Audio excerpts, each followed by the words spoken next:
On my way to work, I couldn't stop thinking about a talk my wife had with me during dinner the other night. We've discussed similar things before, but lately, it seemed to be on her mind more often. She wanted to know about my past relationships, and if I ever think about them now. After 5 years of marriage, I can say that my wife, Molly, and I have a strong relationship based on trust, respect, love, intimacy, and friendship, even though it's not perfect. I believe these things are important for any successful relationship, and I think Molly agrees. Life has been good for us. Stable income, a happy marriage, a nice home, and the ability to enjoy vacations and good food. I'm William Harrison, but my friends call me Billy. My wife, Molly, is amazing. During my childhood, I stayed fit by playing football and hockey and lifting weights. Now, I keep in shape by running and playing soccer. Molly is a wonderful person with radiant eyes, flawless skin, and lovely lips. She can capture anyone's attention with her smile and engaging conversations. Molly is a great listener and gives impartial advice, always genuinely interested in others. Even though Molly's friendly manner might seem like flirting sometimes, I'm fine with it because she knows how to keep things respectful. In my eyes, Molly is nearly perfect, with only occasional disagreements between us. We got married shortly after college, having dated exclusively during our last 2 years there. Molly didn't have much experience with relationships before us, while I had a more adventurous life during high school and the first 2 years of college. By the time I was 19, I considered myself lucky. When Molly asked about my ability to satisfy her, I admitted that my past experiences influenced it. This made her feel a bit envious, realizing the diverse encounters she missed out on. I work as a mechanical engineer at Abbott Labs, designing and testing injection molding components for medical devices. Molly is a successful CPA at a top accounting firm, managing her job well. She sometimes goes on business trips, like the recent ones with a guy named Andrew, who's on a journey to become a CPA. Molly briefly mentioned him after their first trip, but hasn't brought him up again. As our life moved forward, I started noticing some changes in Molly's behavior. She seemed less energetic, not as social, and not as open with me. Also, she began coming home from work later than usual a few times in the past weeks. One evening, during an intimate moment, Molly undressed me passionately and led me to our bed. I felt a strong desire from her during this time. Afterward, I went downstairs to cook, planning to talk about what was going on when Molly joined me. When Molly finally came downstairs and sat down, I gathered the courage to bring up the topic that needed discussing. I asked her to share her thoughts first, assuring her of my love and trust. Molly responded playfully, making jokes about serious conversations, potentially signaling the end of a marriage. She assured me that there was nothing negative, and what she had to share would bring joy. Still concerned about the shift in our relationship, I tried to express my thoughts. Molly interrupted, referring to our recent intimate encounter and questioning why I felt that way. I clarified that it wasn't about that moment, but my anxiety persisted. Curious about what had sparked such intense passion, I asked Molly about it. Her demeanor changed instantly, showing tension and guilt.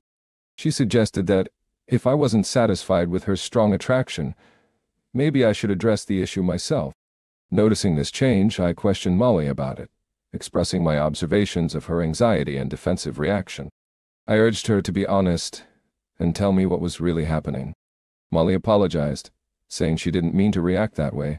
She expressed the need to share what was going on, emphasizing her love for me and the significance of our life together. Molly spoke sincerely, her tone filled with confidence and tenderness. Worried, I asked if she was cheating on me, fearing the worst. Molly, sounding offended but determined, denied any betrayal and reassured me of her respect for me and our relationship. Despite my concerns, Molly encouraged me to listen without making quick judgments. She explained her intention to discuss something important and stressed the importance of having an open conversation. Molly reiterated her commitment to our relationship, expressing her desire to create a future together, have children, grow old as partners, and be with me for life. She warned me that what she was about to share would be challenging to understand, asking me to carefully listen and consider everything.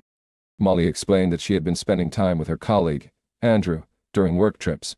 They had lunch, attended happy hours, and even had dinner together last week. She flatly said she hadn't cheated or had a romantic relationship with him. Molly acknowledged her actions but insisted it wasn't cheating. She apologized if her previous statement seemed contradictory and said, "I truly want you to hear me out." She admitted she crossed a line by not informing me about spending time with Andrew. Molly assured me that she doesn't love him, but there was some flirting that became questionable. When Andrew expressed his desire for a physical relationship, Molly confronted him in anger. He reassured her that they hadn't been intimate, emphasizing that he only loved her. Despite his attractiveness and youth, Molly couldn't develop romantic feelings for him. Molly explained that before we met, she had limited experiences, and sometimes she felt she missed out on certain things. She confessed that Andrew's attraction troubled her, and they flirted at work that day, which might explain her strong desire when she came home. Molly clarified that she loves me, and our intimate relationship means everything to her. However, it was challenging to shake off Andrew's infatuation, and she made the difficult decision to engage in a one-time intimate relationship with him before fully committing to our future. Molly admitted her need for one last experience before committing fully, asking for understanding and permission. She wanted to be sincere, never intending to cheat and respecting our relationship. She discussed it openly, seeking my consent but making it clear she had already decided what to do. I was angry, and Molly bravely stated that her love was exclusively for me. She expressed her desire to spend her entire life married to me, emphasizing that what she felt for another man was not love. Struggling to come to terms with the situation, I emphasized that I understood her perspective, viewing it as a one-time opportunity to fulfill desires and gain experience. Despite my hurt feelings, I made it clear to Molly that her request hurt me deeply, and it felt like she was testing my love.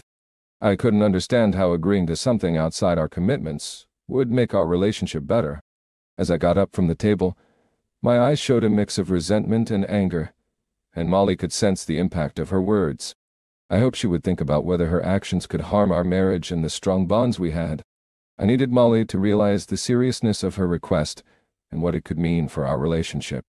I admitted that when she found out about my emotional connection with one of her colleagues, she felt betrayed. Conversations and walks that seemed intimate could be seen as a form of infidelity, bringing pain and mistrust into our relationship. I confessed that I hadn't engaged in physical intimacy with this man, but acknowledged a few exchanged kisses after happy hours, admitting it didn't excuse my behavior. I understood the disbelief and resentment in Molly's response, sincerely apologizing for the pain I caused. However, I retorted bitterly, suggesting that maybe I would seek a meaningless romance of my own. With those words hanging, I abruptly left, Molly calling out to me, pleading for me to come back. I couldn't fathom accepting her betrayal while claiming to love me. I told Molly that continuing this affair would mean the end of our relationship. I left, putting some distance between us. Molly pleaded for me to return, but anger and pain consumed my thoughts, and I drove off into the night. Overwhelmed, I sought solace at a nearby Hilton hotel, spending too much time drowning my sorrows in the bar. Eventually, I returned to my room and collapsed into bed, still shocked that Molly considered such a situation acceptable. Ignoring her calls, I couldn't comprehend how she could profess her love for me while insisting on violating our marriage vows. I knew Molly could be stubborn, but this was not the time for it. I considered giving in and leaving everything as it was, but I feared it would be a mistake that could destroy our marriage. I had to make her understand before the situation became irreversible. Doubt began to creep in. Was it too late to fix things? Even if I could convince her this time, what if she did something behind my back again? It would break what little trust, respect, and our marriage had left. But if I let her go ahead with it, I knew I could never see her the same way again. Doubt and fear filled my mind as I thought about what would happen if I agreed to her request. How long before she turned to someone else for comfort? Would she be angry with me for letting someone else fulfill her desires? There seemed to be no good choice, and a feeling of doom hung over our relationship. It felt like our path was heading towards a tragic ending. Eventually, I made a decision. My only hope was to convince her to go to counseling with me. Maybe together, we could figure out why she wanted intimacy outside our marriage. With this in mind, I marked Wednesday on the calendar as the day to talk to her about it. Feeling the weight of pain and sadness, I called in sick at work. When I learned Molly was away, I went back home and worked on the van to distract myself. Doing physical work gave me a break from the emotional turmoil. I successfully finished some tasks on the van and knew it would be ready for our journey by Thursday. As Molly's return approached, I focused on these tasks to find comfort amid the heartache. I had already looked into divorce proceedings and financial matters, feeling prepared for whatever might come. With a sense of urgency, I went through our home and made a list of my belongings, focusing on what mattered to me. I went to the bank and quickly took action, canceling our joint credit card and opening one just in my name. I closed our shared checking account and opened an individual one for myself. I used funds from our shared account to pay the mortgage for the next 2 months. Afterward, I split the remaining money, giving Molly her share and putting mine into a personal savings account. Feeling a mix of emotions, I went to a familiar pub and had a beer and a hamburger, getting ready for the upcoming conversation with Molly. When she returned home around 6 o'clock in the evening, she expressed concern and disappointment about my sudden departure. I explained that recent events had cast doubt on the foundation of our relationship. A week ago, I couldn't have imagined that she would ask for permission for an affair, and then act like nothing happened. It was hard for me to understand how she could talk about our enduring future together, while seeking my permission for something like this. Molly, I want you to understand that I'm not doubting your love for me. But it's important to realize that asking for permission doesn't change the fact that it goes against the promises we made to each other. It breaks our trust and commitments. You need to grasp how serious this is and the impact it can have on our relationship, now and in the future. What I'm going through right now is far more intense than any drama or immaturity. I look at the person I used to love, and I'm not sure if I truly know you anymore. You're asking me to believe that you love me, but at the same time, you're planning to be intimate with another man over the weekend. Then you want us to go back to how we were before. Deep down, I know things can't go back to normal. Our relationship will never be the same. Consider this, Molly. How would you feel if I were intimate with someone else and told you it's just a regular thing? It wouldn't be fair, and you know that. Yes, I've had experiences with other women, but that doesn't make this situation any less painful. If I initiated an affair, I would expect consequences, like being asked to leave. So why should it be different for you? Molly got emotional, tears in her eyes. I pointed out that her statement wasn't entirely accurate, and asked if she had committed to proceeding with the man. Molly defended herself, saying he wasn't her lover, but eventually admitted she had planned a trip with him starting the next morning until Sunday evening. I expressed deep concern, telling her that if she went through with it, things wouldn't go back to normal. Molly gasped and pleaded not to let this ruin our marriage, emphasizing that I'd always be her husband. Feeling the disconnect, I shook my head and said we're not on the same page anymore. If she went ahead with her plan, our relationship would end. I planned to return on Friday evening, and I asked her not to ask me to stay when she was making a choice risking our marriage. We needed to find a way out of this difficult situation. Molly replied that I could bring dinner around 7 on Friday night. She also mentioned that Andrew would pick her up at 11 a.m. on Saturday, and she wanted me to meet him. This made me angry, and I suggested that if I met him, I might ask both of them to leave. Instead of responding with anger, I suggested that Molly should be grateful that I wasn't cutting her out of my life completely. I asked her to think carefully about her actions before our meeting on Friday, emphasizing the significant damage the situation was causing to our relationship. I made it clear that I intended to keep my promise. I told Molly that if she ended the affair, stopped seeing him, and committed to attending counseling sessions with me to work on our relationship, then there might be a chance for us to recover. But if she didn't, I was certain our marriage would be over. I asked her to give me her answer on Friday evening and urged her to contemplate the consequences of her actions for our lives. With a heavy heart, I left the house and returned to the Hilton Hotel, where I had reserved a room for the night from Wednesday to Thursday. Recognizing the urgency of the situation, I contacted my boss and explained the family circumstances requiring a week's absence. Despite his reluctance, he granted me a day off. On Thursday morning, after Molly left for work, I calmly started packing my belongings, choosing items she wouldn't immediately notice were missing. My friend Tom questioned my decision, suggesting there might be more to Molly's actions that needed understanding. Right now, I feel lost and insecure, trying to make sense of everything that has happened in just 1 week. Can't we forgive and forget? Can't we find a way to move forward? I told Molly we still had a chance if she ended the affair, but if she went through with it, reconciliation seemed impossible. Now on Friday evening, I hope to appeal to her reason by showing love and care. It's truly my last opportunity. It's painful to see the damage to my marriage, especially considering that we were once seen as a model of a healthy relationship. I'll explore potential paths for the future and stay in touch with a friend. Once I have a new phone and number, I'll reach out to him. With these thoughts in mind, I went to the Verizon store to get a new phone and number, securing a new phone and number while transferring our current plan solely to Molly's name. With practical matters settled, I returned home and refocused on the van. I finished the remaining work on the cabinets, took care of tasks like getting new license plates and updating insurance coverage. Then I focused on our home computer, making sure to remove all personal emails and documents. I wanted to clear any traces of my past life from the office. Additionally, I wrote a letter to inform our family, friends, relatives, and colleagues about Molly's actions and my responsibility to her. As Friday approached, I felt helpless and uncertain about our future, marriage, and my love for her. Everything was now in Molly's hands, and I could only hope she made the right choice. I returned home, anxiously waiting for Molly to come home from work. When she entered the kitchen, her face lit up with excitement, expressing how much she missed my presence at home.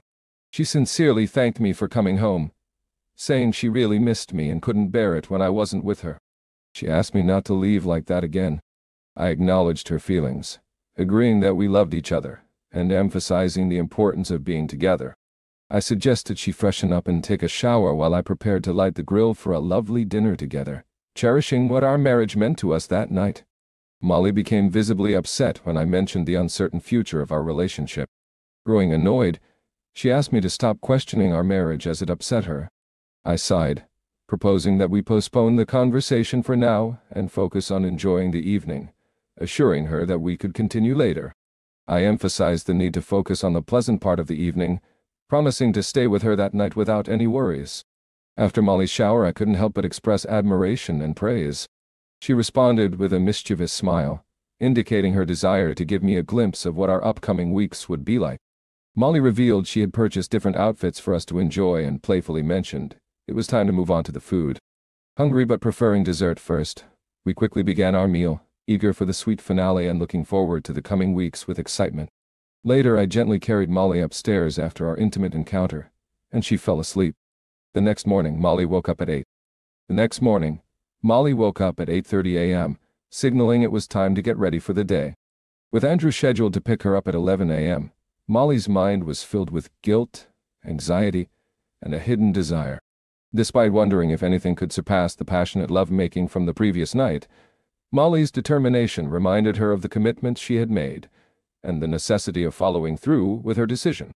Despite her doubts, Molly chose to proceed with the planned date, experiencing a mix of emotions and uncertainty about what lay ahead.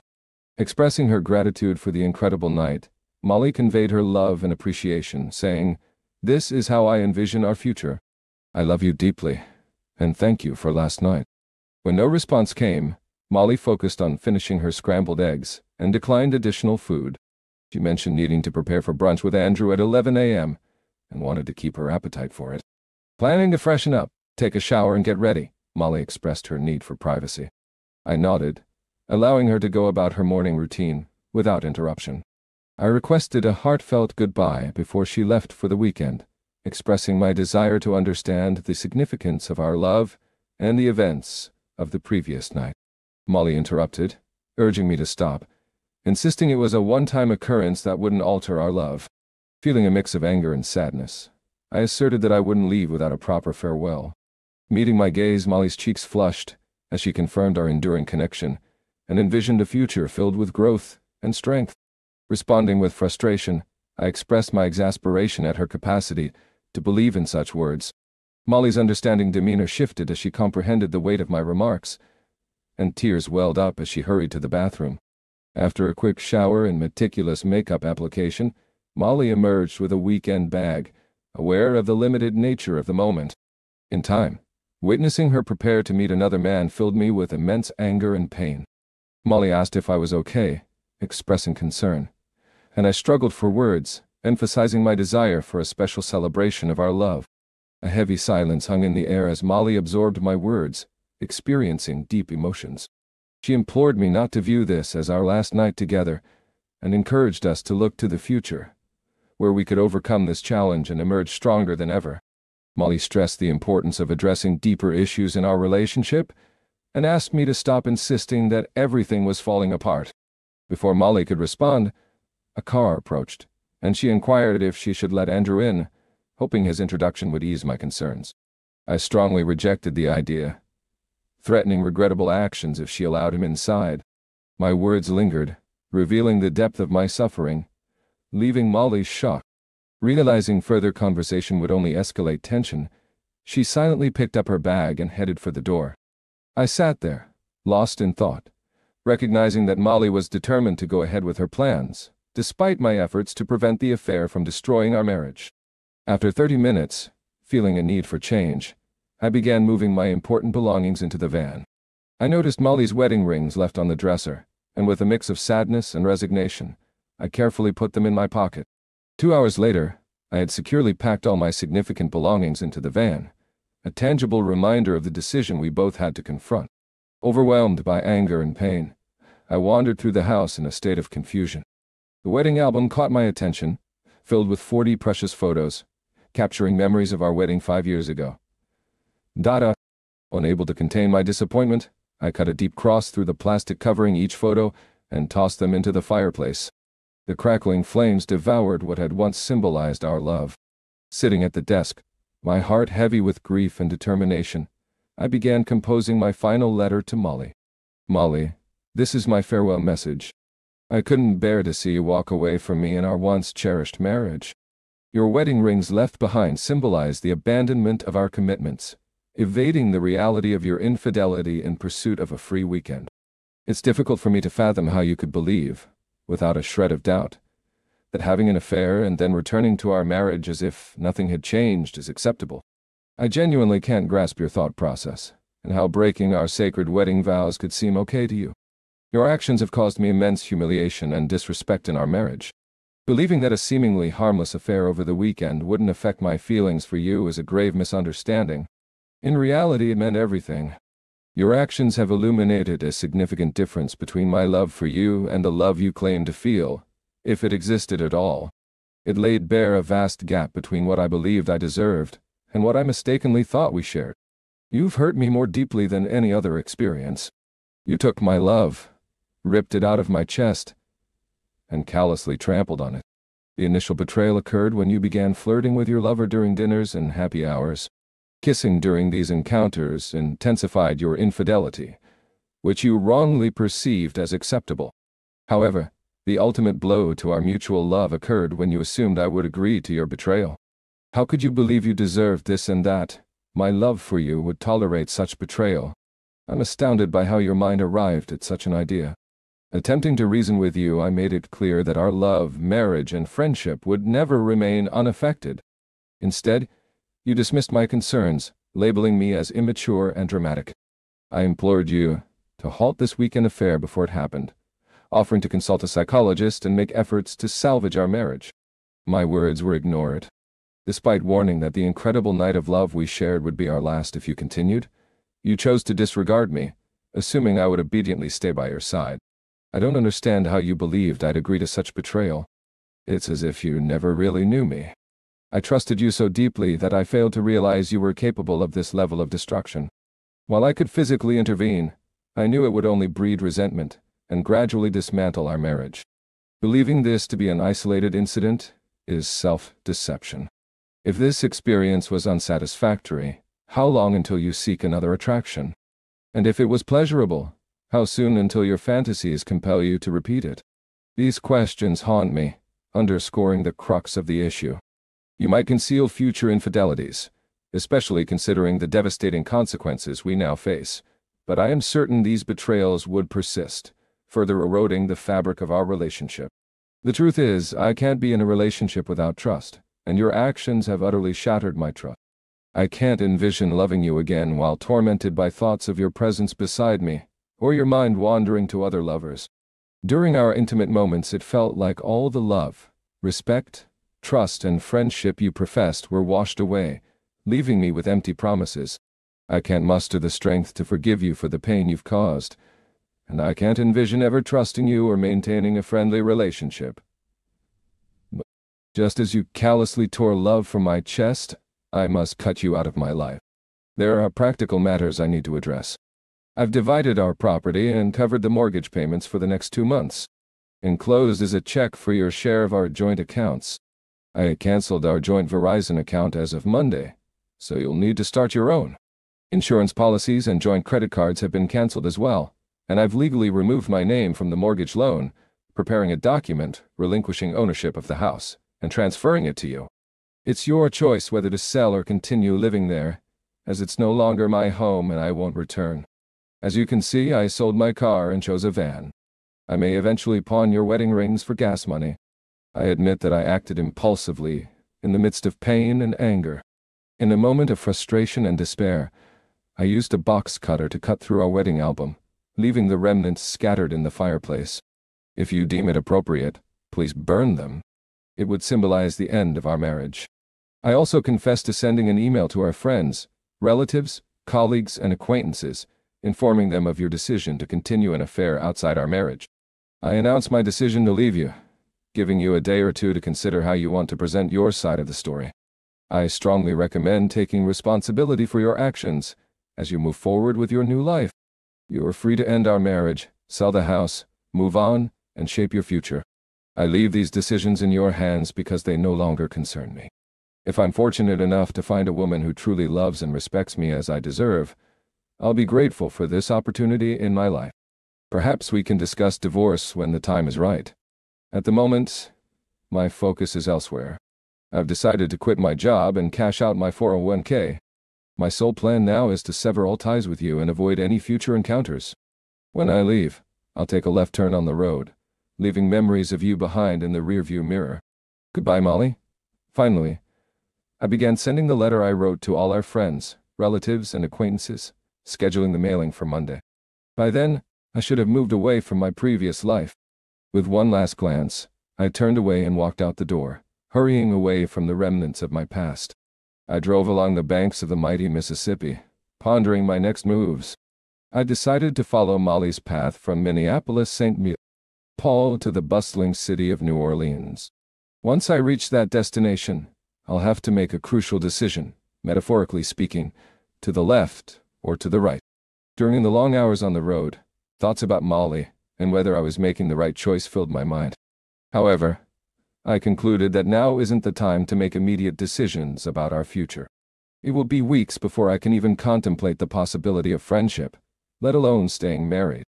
In that moment, anger overshadowed any thoughts of reconciliation, but I understood that there might come a time when my anger subsides and the desire to be with Molly outweighs the pain caused by her actions. Only then can I truly appreciate how much more important it is for me to be with her than without her. Molly had to explain her perplexing state of mind and the reasons behind her decision for a brief, intimate encounter to her parents, relatives, and friends. She expected it to be challenging for them to comprehend her train of thought or agree with her perspective. In fact, she found it difficult to grasp her own reasoning, let alone explain it to others. She convinced herself that this affair wouldn't affect her emotional state in any way.